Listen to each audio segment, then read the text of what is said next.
welcome to the LZ Sports Show. I'm one of your hosts, Mark Adam. This is Mr. Keith McKnight joining me, socially distanced, of course. We don't want to be causing any of those health problems. Stay safe out there, everybody. How's it going, Mr. McKnight? Good. How are you doing today? Can't complain. Just trying to talk about this game last night those Jets were involved in. So why don't we just quickly hear from a word from our sponsor, and yeah, that's what we're gonna do. So we'll be right back after this.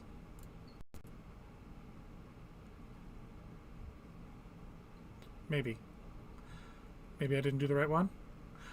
I'm good. Satisfaction for over 40 years. Whether it's a fully completed backyard escape, a completely renovated bathroom, or a premium upgrade on outdoor furniture, Aquatech is the only name you need to know. That's because if it's an Aquatech jump pool, spa, and bath, we create better places to come home to. Excellent. All right, let's talk about the game last night. First and foremost, the Jets, obviously they won. Sorry if this is a spoiler alert, but you're watching a sports show talking about a game that did happen last night. So 6-3 was the actual final. 30 shots to 21. That's big news for the Jets, is it not? We're always talking about how they're getting outshot. All the time, and they got pucks to the net yesterday, and they really put the pressure on the defensive core for the Montreal Canadiens last night. And you saw that in a massive come from behind win that you talk so much about when they love to have their backs against the wall. Yeah, not a sustainable way to play hockey, but it did work for them last night. You see there also on the screen, face-off percentage, 60% for the Jets in favor of the Jets over the 40% from the Habs. Also not something we're accustomed to seeing, winning in both the shots and face-off percentage categories. Hasn't been a habit of the Jets this season. So looking at the score sheet, I would like to point out 12 separate Jets made the score sheet last night. That is some spread out scoring, sir.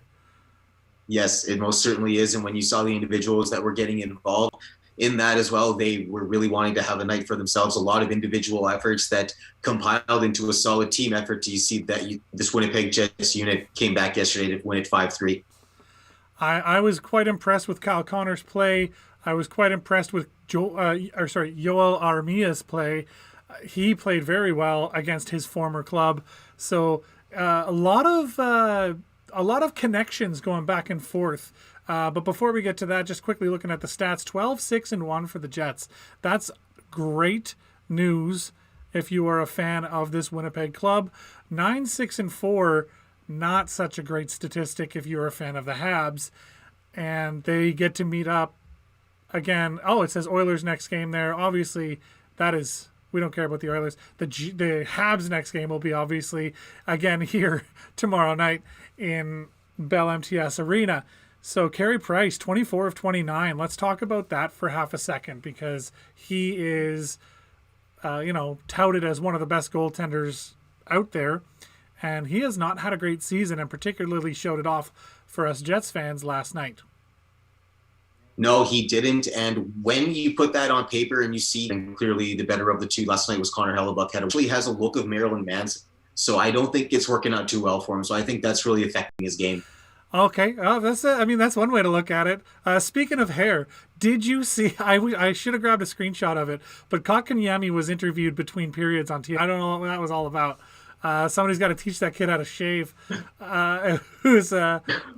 So if you want to get into the hair thing, I just thought that was kind of an interesting little thing. You got to share something. Yeah, absolutely. So anyway, I just thought that was kind of neat. So other storylines from the game. Sami Niku got to play. How exciting was it to see Sami Niku out there? Very happy when you pointed that out to me. And I'm going to let everybody know that you were the one who predicted the lineups. And you got it 100% correct. Yeah, I based it on the information. And you showed out, so thank you. Shout out to you for that. Well, it was, the line rushes from the day before, knowing that Pullman, the way they treated the Dubois thing when that happened, they were going to do the same thing with Pullman. They weren't going to let him, turn around and potentially hurt himself. If there's any doubt, Paul Maurice is the kind of coach that errs on the side of caution. So I definitely, I just based it on, studying what they did at practice the previous day, and then, knowing Paul Maurice and the way that he thinks, because, and the best part about Paul Maurice and having a coach like him is he explains every detail. He doesn't shy away from trying to explain what's happening. So it's, I don't know. I really like listening to his mentality. He explains every little nuance. Here's what we did. Here's why we did it. Here's what I'd like to see done better. And here's why, and it's stuff that, you, me, and the rest of normal people, we just don't think about the game that way, which is what makes him such an effective head coach. And, among the fans, there's this divide. Should Paul Maurice go? Should Paul Maurice stay? His contract goes through the end of the following season, next season, I think. But I'd like to see him stay. I think we're seeing a lot of really good development here, where we get this much better every year. He recognizes what's wrong with their game, and speaking of, why don't we hear from the man himself? He was asked yesterday about playing against Montreal and Calgary, because he identified those two teams as frustrating teams to play against, and how they have to play a little bit differently. One of the stats at one point last year is that we led the league in goals scored off the rush after gaining entry and not shooting the puck. And that sounds like a really good stat, but I think the number was 11, right? So we had 7, and then you're wondering, how many goals did you not score because you didn't shoot the puck, right? I felt we were a really perimeter seam team. We were building kind of our offensive game through the neutral zone with the idea of creating an opening, which is wonderful, except that totally disappears in the playoffs. And it would be why we would get outshot regularly. Right? We just didn't shoot the puck much, but we were looking for something. And when it goes well, and there's a place for that, right? You don't want to take that completely away from your team. What we would like to do is drive the speed of the game through the neutral zone, that if we get entry, we still have the option to shoot the puck. It's a considered option. So I still think those seam plays, those late passes are still going to be there. And I think we've done a better job with that. We're a bit more direct with our offensive game. We are, so how we try to explain it, thinking like a shooter, playing like a shooter, and then making the decision at the time that whatever presents itself best. So there's more speed to our attack. We spend more time net front. We were getting more tip goals, more action around the net. And then we haven't lost that Blake Wheeler to Dubois backdoor goal either. So we've added a kind of a component to our offensive game that I didn't think was there for really 2 years. So what did you think about that, Keith? Oh, like you said, you can't put it past how well he explains everything, right? And he just makes it so easy for everybody to understand, and he breaks it down to like the very core of it, and then he explains it right back up to the foundation and the whole entire finished product of whatever it may be. Let it be something that he's explaining offensively or defensively, or something to do with the special teams, or even let it be an injury, because you saw when Pierre-Luc Dubois went out, he says, okay, here, let me tell you what happened. It was a mechanism of an injury. Yeah. Something happened, left. And he didn't feel well. Like, he just broke it down, and I said, okay, all right, that's all we need to know. There's nothing less, there's nothing more, right? Yeah, knowing there's no mechanism of injury. And when he says that, he then turns around and he breaks down what I mean when I say there was no mechanism of injury. He wasn't hit, he didn't fall, there wasn't a thing that happened that caused it. So like, he just, I love him. He's a layman's coach. He knows that we know nothing, and he's trying to teach us so that, I mean, maybe he's got an ulterior motive, and he thinks if we know more, we'll complain less, about his decisions. Who knows? That's a valid theory. But, I really liked his style. And speaking of coaches, what a cool thing to see Nikolai Ehlers reunited with Dom Ducharme. Nikolai Ehlers played with Jonathan Drouin of the Montreal Canadiens for Dom Ducharme in the QMJHL in Halifax, and I was lucky enough to actually have season tickets that year. That was the year after they won the Memorial Cup. Like those 2 years were very big years. Dom Ducharme has a lot of hardware behind him. President's Cup that year for the Halifax Mooseheads, Memorial Cup win. You know, he's developed some amazing players. Nathan McKinnon comes to mind. Zach Fucali at the time as well. That same year, again, Marty Firk, hardest shot. Abelschauser is now he's a professional player in Germany, but like he got all of his skills, you know, going through Dom Ducharme. Not every player you're going to develop is going to make the NHL, but Dom Ducharme knows what that means and knows what that takes, and it's nice to see him get a shot with the Montreal Canadiens. Unfortunate for Claude Julien that he was given the out again by Montreal. Not the first, probably not the last, given the history. But he'll be back in Montreal before you know it. He's got to put some time in Boston first, though. I think that's like a rule. Yeah. So anyway, I saw this a couple of years ago. Somebody put up a tweet saying when because how he coached in Boston and Montreal. And then there was a time that it was on Valentine's Day a couple of years ago where Boston had fired their coach, but then they brought him. They said, look, Boston broke up with their Valentine to get back with their ex. And I was like, wow, what a way to nail that coaching firing, that coaching hiring. I was like, oh. They've traded, and it's not the first time they've traded. Right? Yes. Yeah. Yeah. And I was like, what a way to pinpoint it. Like Boston and Montreal have this like weird threesome relationship with foursome, I guess, with those two coaches going back and forth all the time. But I have a feeling, for real though, jokes aside, Claude Julien's chances in Montreal are probably done. I would have to think. That's true. But I thought Dom Ducharme, you know, they didn't get the win last night, but they came up against a very determined Winnipeg Jets team, and I like the future of Dom Ducharme in Montreal. I think he's going to have he's got a promising future there if he does what I've seen him do for junior clubs and stuff. So that'll be nice to see as well. So all right, let's talk about for 2 seconds here. Is Pionk better than Trouba? What's your opinion? What's your call? I think it was one of those. I think it's one of those things where it's like you got the same. It's like I'm using the names here as an example and the magnitude of the trade. How you traded Patrick Laine and Pierre-Luc Dubois 2 and 3, and you got exactly what you got for it, right? Yeah. And I think that's the same thing with Neil Pionk and Jacob Trouba. But what I like about Neil Pionk, there's no headaches with him, where it's like, oh, I only want to play on the left side. It's like, no, the guy's going to play wherever. And then now to say how the Jets are just listening and they're going to play wherever the coach wants them to, you'd see even like Pierre-Luc Dubois, like he's playing on the wing and he's okay with it. And look how well it's working out. Yeah, absolutely. So, Great point. Yeah. Yeah. So I would say Pionk is every bit the player Trouba was.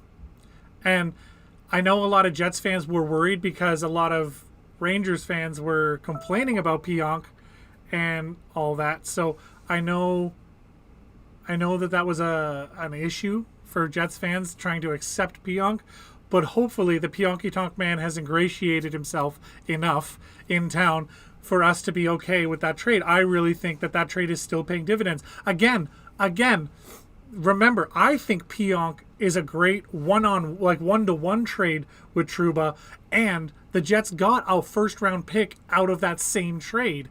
So not only did we give up Trouba and get Pionk, we also got that first-round pick. So I really think the Jets, like, Cheveldayoff is just going around the league fleecing people, and I think he did the same thing in this Pierre-Luc Dubois trade.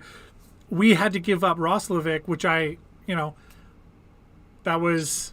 It's tough. He's a tough one. Yeah, that was a tough give, but Roslovic needed to go for... I'm sorry to cut you off, but your points about Roslovic were saying that what he wanted here, it was going to take too much time to happen. I just wanted to elaborate on that. You said that. Sorry, I didn't mean to cut you off there. My apologies. Yeah. No, all good. You quote me a lot. It's funny. I like it. Yeah, we're just fans. We are not analysts, by the way. For those watching, we're not pretending to be experts. We're just fans. If you wanted to, give us a call, you absolutely could. You can reach out to us through the WPG Sports Line. Numbers on the screen there. So 431-800-4555. Put that Give us your opinions. We'll play those voice messages on future episodes, and eventually, hopefully, we'll be able to have live callers. And right now, I'm worried about actually making all this happen and giving fans a place to actually have a voice before we try and bite off more than we can chew. But definitely give us a call. What do we think about Mark Scheifele went into that game with a 10 game point streak? I'm just gonna have a sip of tea because clearly I need some caffeine. But walks out of there with an 11 game point streak. And again, I'm just gonna go back to the box over there and point out that Scheifele he had 2 points on the night, goal and an assist. Dubois, goal and an assist, another multi-point night, 2 in a row for him in his 2 games back. So I love what we're seeing from the Jets right now. And to your point, that Dubois trade with Laine paying dividends here. I think that one's a little more complicated. Did we win the trade? I think that was everybody won that trade. I think that was a great trade for Columbus. I think that was a great trade for Winnipeg, and I think it makes all of the players involved a lot happier as well. So I love how much passion Pierre-Luc Dubois is playing with. So just love seeing that. What did you think of those 2 players last night? Well, I love the way they performed, and especially I know it was towards the end of the game, and when Pierre-Luc Dubois scored that goal, it just shows that he wants to put the game out of reach. He wants to close out opponents, and there's like this. I love when you said it very well, clearly, and it showed with that type of poise, that type of character, and that type of drive from this Winnipeg Jets team. I would agree with you there. There was a lot of I feel like in the second and third period, the Jets overwhelmed the Canadiens. The Canadiens, they get out at that quick start, as the Jets are wont to give away. But then in the second and third period, because when you're down 2 goals, that's the Jets' sweet spot. They just turned it on and they figured out. I think Montreal has a pretty linear game plan.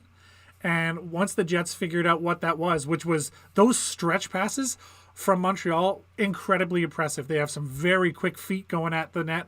As soon as that puck goes up the ice, all of a sudden you're already in trouble. Before you have a chance to set your defense, you're in trouble. And that's been Montreal's sort of bread and butter, is getting underneath this, getting behind teams with their speed on those stretch passes. And then Armia showing off for his former team and his new coach. So he had a great game. He was all over the ice. I really liked the way he played that game. Unfortunately for the Jets, but in the end the Jets won out. So I was very impressed. Armia drawing first and second blood for the beauty feed from Drouin on that second one, and again Drouin playing with Nikolai Ehlers. Like, there's so many connections when you think about all these teams. And Lewis was formerly a Montreal Canadien. Mind you, Lewis played for like 9 different NHL teams at this point. It's harder to find a team he hasn't played for, but I really thought that Montreal did everything that they could to sort of come out on top. Who was a player for you that was absolutely, was there a standout at all? Okay, so personally, I'm going with Connor Hellebuyck, because for him to get 3 goals put on him so early, beat them, and in that article that I wrote, I said, when Montreal rolls in with all the music behind them, it's like, maybe they don't have the music in these arenas anymore, because every time the Montreal scored in a Jets home game here, there were so many Montreal fans in the building that you were wondering what building you were actually in.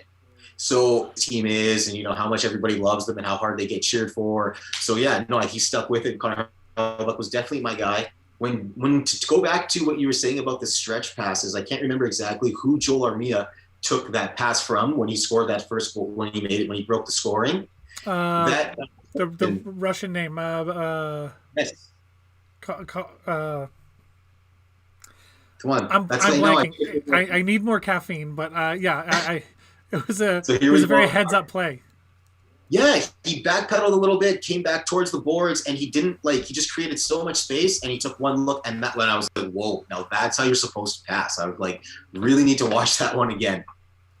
Yeah, and there was another play. Sammy Niku said, whatever you can do, I can do better, and he did the same thing. He had that. He saw Nikolai Ehlers going up the wing, and all of a sudden he springs Nikolai Ehlers, and then it's tap goal, and Niku doesn't get a point on the play because all of the forwards ended up touching it. So I believe that was Kyle Connor's second goal. I think so, yeah. But Sammy Niku, I thought, looked really good, and he was everywhere he needed to be. And didn't I don't think he made the score sheet. I think Pionk was the only defender that had a point on the day. But Sammy Niku, I thought he did all the little things right. He was where he needed to be all the time. I think a player that struggled last night was Beaulieu, and Josh Morrissey was there most of the time to make up for that. But there was that third goal that the Montreal scored, and if you watch back the replay, you'll see Beaulieu, I don't know if he's going for a hip check or what, but he skates right past Tatar.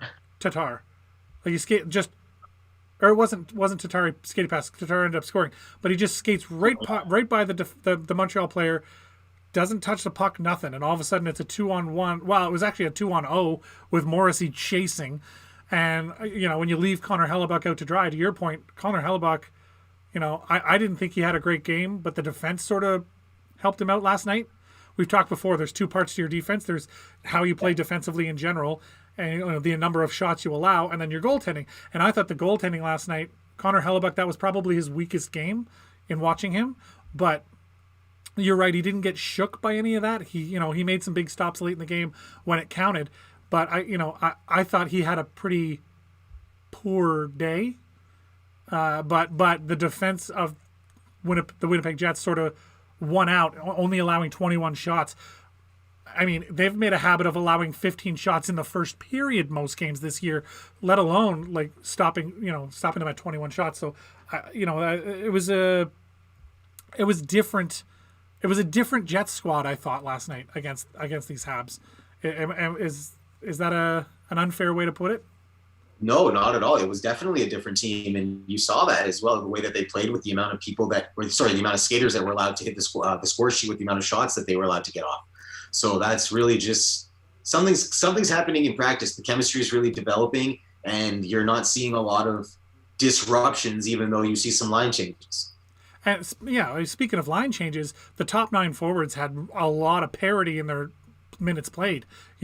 So that shows Maurice's confidence in the guys, and trying to figure out what these line combinations are going to look like becomes less and less of a mystery every single time you send them out there. And eventually Pierre-Luc Dubois is going to move to the center, probably on the second line, you would assume. I don't think he's going to take Scheifele off that first line, but I think we're going to see a lot more of that parity from Paul Maurice.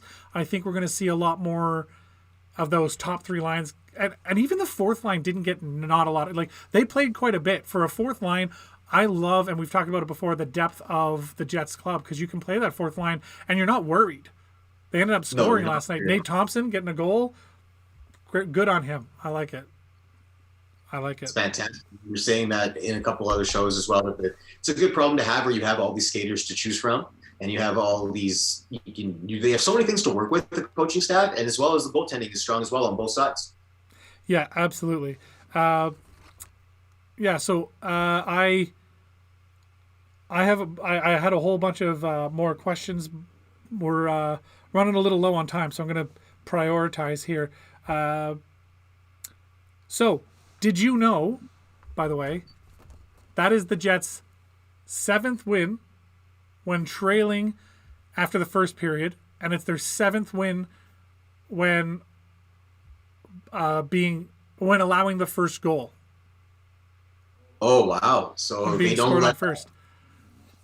Yeah. So it's a frustrating statistic when you look at they have 12 wins. Very frustrating to look at it that way, yeah, because they just keep playing with their backs against the wall. It's the only way to put it. They've won more comeback games than not comeback games. That is not a sustainable way to play hockey. We keep saying that over and over, but it's true. Eventually, the Jets are going to get burned, and Maurice knows that. He spoke to it. So, we can't keep doing that because, eventually, it's and specifically things like that don't work in the playoffs. So they're coming up with different ways to approach that. But it's got to be frustrating when you're on their squad and you're always playing with your back on the wall. If that's not your style of game, well, welcome to the Jets because it's our style of game. So unfortunately, that's just the way the Jets are. They can't get in their head that let's pretend we're down 2 already, and maybe we'll score first. I don't know. It's just so bizarre that they literally have more come from behind wins than they have outright dominating wins. It's a scary statistic, but it's working for them so far. And again, I want to show the statistics. I broke down the statistics differently. Here are the standings as they sit, but based on points percentage, not based on total points, because we've talked about it before. Some of the teams here you'll see they have 16 games played, some of them 22 games played. There's no parity. So how do you figure that out? How many points have they actually won versus how many have they had the opportunity to win? I think that's a much better way to seed teams, and I would along with my 3 points a game theory, I would like to push this on the NHL because people say the mid-season standings don't matter, but they do when it comes to waivers, when it comes to looking at playoff positioning and who's doing well and who's not doing well. You actually get a much better sense of that if you look at the league through the points percentage filter rather than just the standard points, which the NHL uses. So it's an unfortunate situation if you've only played 13 games, like some of the teams, and another game was postponed last night as well. So I saw that, yeah. San Jose and was it Vegas were postponed last night. So, it's there. I would like to see the league adopt something like this for actually the placing the teams, because you see on the left there, Toronto is in first place comfortably, 21 games played, that's amongst the most, but they've also got 15 wins, so their percentage is super high, over 3/4 of the points that they could have won, they have won. So yeah, that's a wonderful thing to see, because you can actually see this team is actually doing well. They deserve that first place spot. Florida, Tampa Bay, pretty close to each other there, and for second, third, but you see that Tampa Bay, if you go by points percentage, they actually sit in second place, where Florida sits in third, and the Jets are in sixth place, where they're actually I'm not sure what place they're in real standings. I would have to have a quick look at that. I think they're in sixth anyway. So I think that actually is an accurate representation for the Jets. It says eighth on the screen there, but I assure you that's not correct.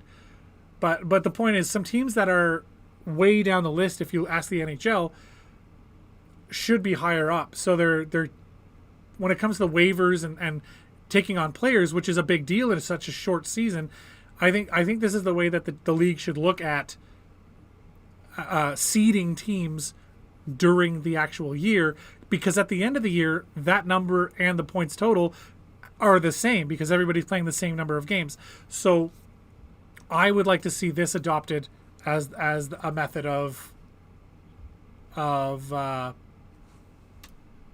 seeding teams in the league. Thoughts? No, I like that as well, because that's exactly where my mind was the second you started talking about, like, how many points have they actually won, because of the fact of you explaining very well to me the 3-point system that you would like to see them implement. I understand where you're going with that now. That was a really good way to put it. You're learning a lot from head coach Paul Maurice.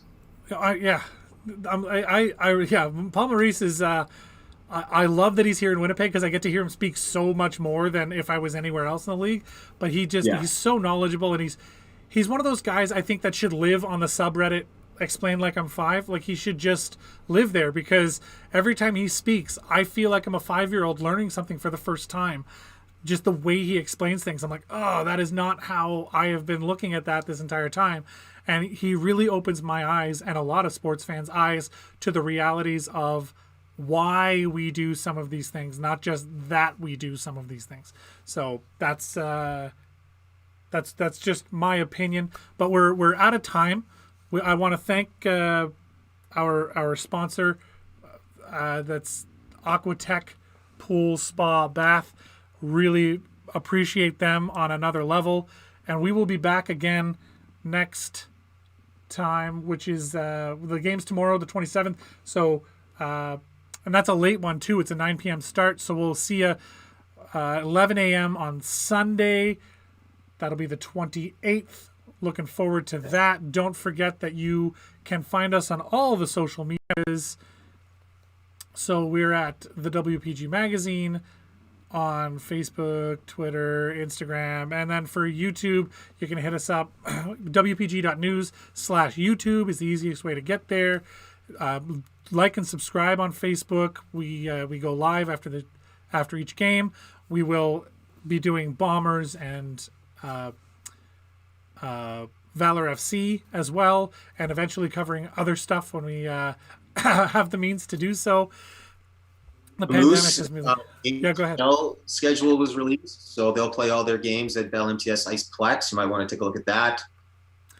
Yeah, so that's we're going to be trying to track all this stuff and keep you informed.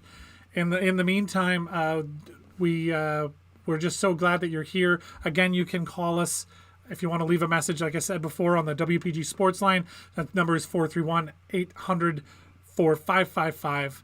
And then we do advertising, as you see. If you want to advertise on the LZ Sports Show, or 489-2401.